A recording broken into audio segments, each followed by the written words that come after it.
বিপত্তারিণী মায়ের গ্রন্থ মাহাত্ম্য।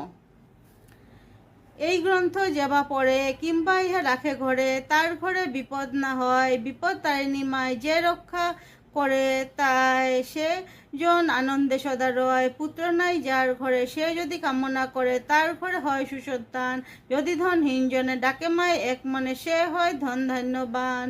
বিষম দুর্গম বনে শত্রুর কবলে রণে, কিংবা রাজকোপে যে পড়ে, বিপদ তারিণী স্মরি, যায় সেই সদ্যতরি। বিঘ্নতার কি করিতে পারে, এই গ্রন্থ অভিমত হয় মর্ম অবগত। যে রমণী করে এই ব্রত, চিরকাল সে রমণী হয় পতি সোহাগিনী। সুখে তার কাল হয় গত, বৈধর্ব তাহার ভালে। লিখে নাই কোনো কালে, চিরকাল সধবাসে থাকে।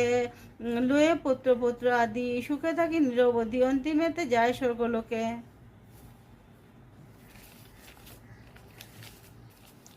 হয় ভক্তিযুক্ত মন, প্রতিদিন যেই জন এই গ্রন্থ পড়ে কিংবা শুনে, তার প্রতি ভগবতী থাকে পরিতুষ্টা অতি। রাখে তারে নয়নে নয়নে, নিষ্কাম হইয়া যাবা, করে সদা মার সেবা। তারে মায়ে ভক্তি করে দান, ভক্তিতে পূজিয়া যায়, সুখে সে দিন কাটায়, অন্তিমে যায় শিবস্থান। যশোদা নন্দন দিন, শ্রীকৃষ্ণ ভক্তিহীন, কৃপা করি শুদ্ধ করো মতি। শ্রীগোবিন্দ পদ্মা বুঝে, যেন সদা থাকে মজে, এই বর দেও ভগবতী। বিপদ তারিণী ব্রত, বলি যাহা অভিহিত, সেই গ্রন্থ হেতা সমাপন। প্রেমান্দে বাহু তুলি, নাচো সবে হরি বলি, বলো জয় শ্রী শচীনন্দন। জয় মা বিপদনাশিনী, তুমি সবার মঙ্গল করো।